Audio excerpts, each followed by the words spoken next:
beloved Boss Mike Cervera.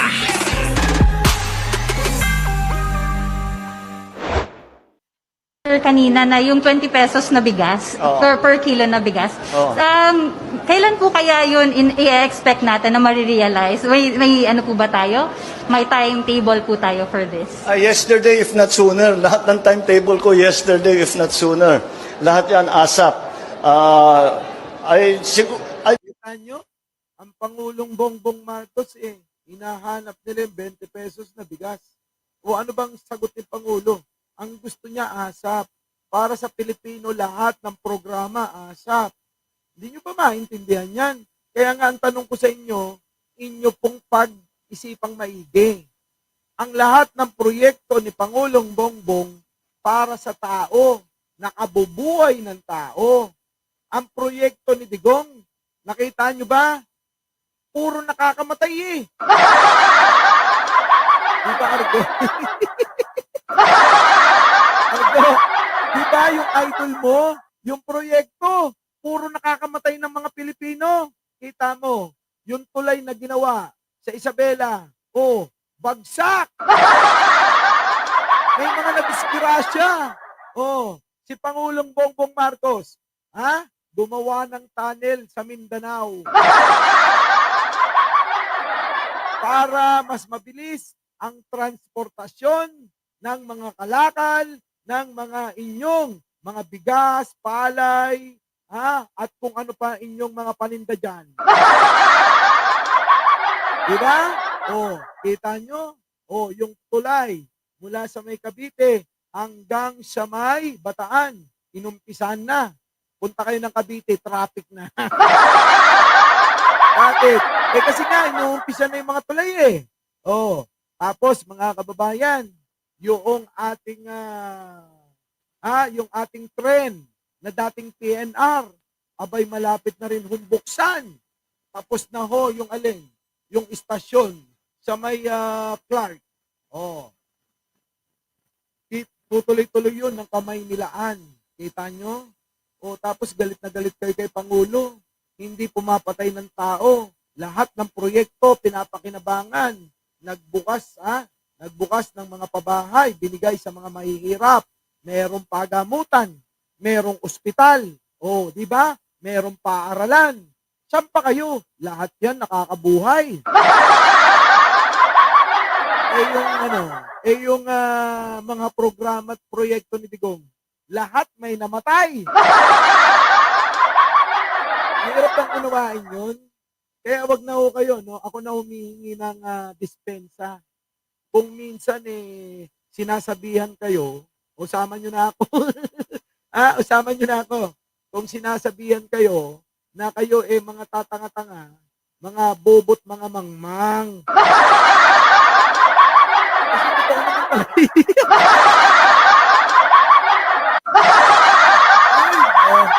Ito na, mga kababayan. Ayan, agaran daw. I don't know. We'll see. Kasi minamalas din tayo sa weather. Kaya hindi mo matiyak kung ano yung magiging production, ano yung magiging supply. So, tingnan natin. Pababa na ng pababa. We'll keep working on it. Totoo naman pababa na mga kababayan. So, totoo lang mga kababayan, kauupo pa lang ni Digong, napakamahal na ng bigas niya. Tapos nangako siya. Sabi niya mga kababayan, magbabawas daw siya sa presyo ng bigas hanggang 7 pesos. Kung ang presyo ng bigas nun ay 80 pesos, sige sabihin na natin, magbabawas siya. O magiging 73 pesos. Mahal pa rin mga kababayan. Mahal pa rin. Nobs. Nahihirap tong aking nararamdaman kasi ang aking trabaho talaga yung bunganga. Explain dito, explain doon. Tapos, papaliwanagan ko pa yung mga DDS dito. Yan po mga kababayan. Ano sabi naman ni Buday? Wala kayong maasahan sa gobyerno na ito. Saan kayo nakahanap mag-promise ng 20 pesos price? Na alam niyang hindi pwede. Kita nyo? Anong hindi pwede? Ayun na nga, Buday. Oh, ano na masasabi mo ngayon? Tahimik ka na, no? Sabi ni Aling Buday noon, saan kayo daw nakakita na mag-promise? Hindi naman promise yun, pangarap, nais. Oo, gustuhin. O, maraming tawag din sa Tagalog, di ba? Pangarap, nais, gustuhin. Yan. Di ba? Eto mga kababayan, ulaw. Oo, ulaw si Buday. Bakit to, mga kababayan? Abay, pinagpipilitan niyang hindi daw pwede. Nung nakaraan sinabi niya, pwede naman yan. Alam naman daw niya kung paano gawin, pero di niya sasabihin. Di ba sinto-sinto? Usong Pinoy, pagkaisipin mo. Di ba sinto-sinto yung sagot na yun? Hindi ko alam ko kung paano gawin, maging 20 pesos, pero hindi ko sasabihin. Anong klaseng katangahan yan? Anong klaseng kamangmangan yan ni Buday? Kita nyo, di ba? Dapat para sa Pilipino, vice-presidente ka. Para sa Pilipino, dapat inunawa mo at isang tabi mo ang politika. Kung para sa Pilipino yan, kung papakinabangan naman ng Pilipino yan, iset aside mo muna yung nararamdaman mo. Kasi lumalabas yung yung totoong ugali mo, makasarili ka. Ano tawag dyan, Argo? Sa ganyang pananaw. Ha? Alam daw niya kung paano pero hindi niya daw ituturo. Anong tawag dun? Anong tawag dun sa ganung tao? Makasarili, di ba? Tapos, kung alam niyo ng ganyan yan, luka-luka na, makasarili pa, may sira pa ulo, sabi pa niya, ang puso niya nasa utok-tok niya at ang isip niya nasa puso niya. Ha? Ano tawag niyo dyan? Oh, sige nga. Oh, ayaw sumagot ng mga DDS. Mga kababayan, kayo na ho sumagot para kay Argo. Ano tawag nyo sa ganyang klase na pagkatao? Kasi mami, itatanong ko, ano naman ang tawag nyo sa klase ng mga taong naniniwala rito? Nako. Di ba? Oh, ngayon, pagkatapos nyo sagutin yan, may salpik, sabi ni Heidi Pantino. Ngayon, ano naman ang tawag nyo? Sunod na tanong. Ano tawag nyo sa mga naniniwala rito? Sige nga. Pakisagot nga mga kababayan. Ano? Pakisagot!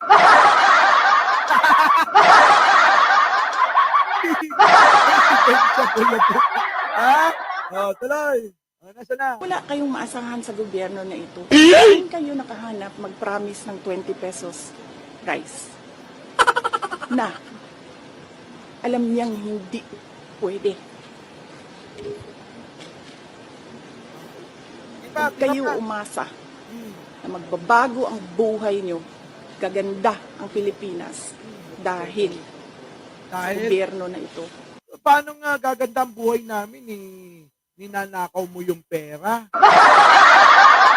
Kung sana walang katulad mo sa gobyerno, Sara, siguro maganda-ganda na ang takbo ng bayang ito. Ano? May kaso, mga kababayan. Kakaya sa'yo. Totoo, nakakaya. Pusong Pilipino, paborito ko si Pusong Pilipino. Diba, mga kababayan? Ayan po, yung sinabi po ni Buday. Ngayon ho, laganap na ho, mga kababayan, ang bigas na 20 pesos. Hindi ba nakakahiya yan? Nakakahiya, di po ba, mga kababayan? Eto na, isa pa. Si Baste, pasok. 20 nga bugas. Diha, kasayop. Scam! Tawag, ana, in short. Para di na tamutaas ang storya dire. Galit na galit si Baste, di man lang makapagtagalog. Scam daw, mga kababayan, yung 20 pesos na bigas. Yung confidential fund, ano kaya tawag ni Basti doon, mga kababayan? Tanong ko lang. Kung yung bigas, mga kababayan, scam daw. Kasi wala namang 20 pesos na bigas. Nagkaroon ng 20 pesos na bigas. Scam pa, kaya pa rin yun? Ngayon, tanongin nyo si Baste. Baste, ano naman tawag mo sa confidential fund na hindi mapaliwanag kung saan napunta? Di Di ba? Dapat tinatanong natin yan sa kanila. Pusong Pinoy, masasagot mo ba? O si Argo na lang? Kasi nandyan naman. Argo, masasagot mo ba? Kung ano naman tawag sa confidential fund na hindi mapaliwanag kung saan napunta sa loob lamang ng 11 araw. Sa dami nila, sa dami nilang puna sa gobyerno ni Pangulong Bongbong Marcos, yung tinatanong ng taong bayan kay Buday, kay Sara Duterte, hanggang ngayon wala pang kasagutan. Diba? Hanggang ngayon, mga kababayan, wala pa rin kasagutan. Pero ang dami nilang batikos, di ba? Kung anong dami nilang batikos, Dimple Smirnoff at saka Bunny Boy, Cesar de los Reyes, Benjamin Bernardo, hanggang ngayon hindi pa rin nila masagot Di ba? Ito na si Jen Angeles, kaya mahal na mahal ko to. Sa mga nagbabalak dyan ng mga chika bebe, huwag kayo nang umasa sa akin, Yung katawan ko, malay ko na rito. Oo. Kita nyo naman, meron akong taga-timpla ng kape.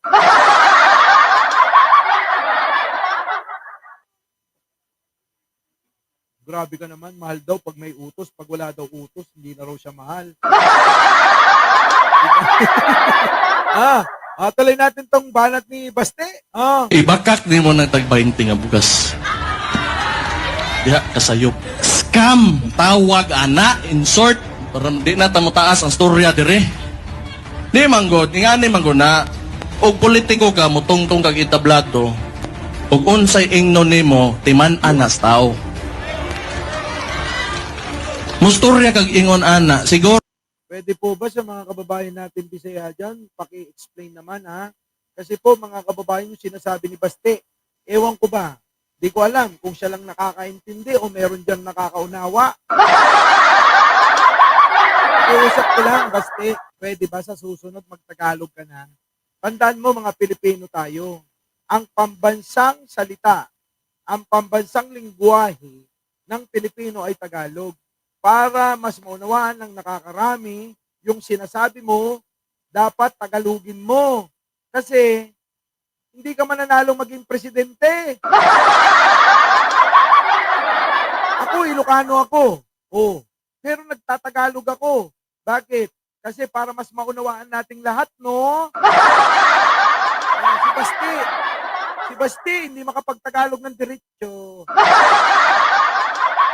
Lang niya, Basti. Ano ba talaga? Hindi ba pwede? Mag-Chinese ka na lang kaya. Pero kay tungod, maay mo kinabuhi, naman mo ikaya manggod. Pero kung pila mang bugas si Rosa, 60, 50, kanang 30 nga diferensya sa mga nangutoy antiyan, dako kay na nga butang. Hindi natin maiwasan na makita. Yan ang sagot ni Pangulong Bongbong Marcos sa iyo. Ito ho yung pagkakaiba ng matalino at bobo. Pagkaiba, mga kababayan, sa pagsasalita at pagpapaliwanag, pagdi-deliver ng mensahe sa sambayanan, magkaiba sila. Opo, dito nyo na makikita yung RO4 at RO1. Sino ho RO4 dyan? Classmate! RO4 po ako. RO4 po ako. Tuloy. Pangulo, ano sagot mo dyan? Talagang nagiging problema ang pagtaas ng presyo ng bigas dito sa Pilipinas. Pero kung titignan po natin, kahit na yung mga nag-e-export na mga bansa ay tumataas din ang presyo nila, halos katumbas lang ng napapagtaas nandito sa Pilipinas. Sa Vietnam, where they export millions and millions of tons every year. Sa Thailand, ganun din, nag-e-export sila ng millions and millions of tons. Pinag-aral ko at tinignan ko yung Nakita mo, Baste, ang Pangulo nag-aaral bago magsalita yan. Ulitin ko lang sa mga DDS na nakikinig dyan. Ang Pangulo, bago magsalita, pinag-aaralan. Hindi yung bunganga ka lang ng bunganga.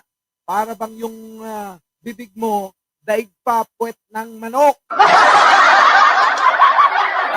natapon si Basti eh. Putak ng putak eh. Oh. Tingnan mo ang kaibahan, mga kababayan. Di ba? Tingnan nyo ang kaibahan. Si Pangulong Bongbong Marcos, maayos. Sigurado sa sinasabi. May sense yung sinasabi. Maunawaan ng kahit sinong tao yung sinasabi. Mula sa pinakamababa hanggang pinakamataas. Maunawaan nila. Pero si Basti, mga kababayan, kulang na lang mga kababayan. Magkulong to. Saan? Sa Imbornal.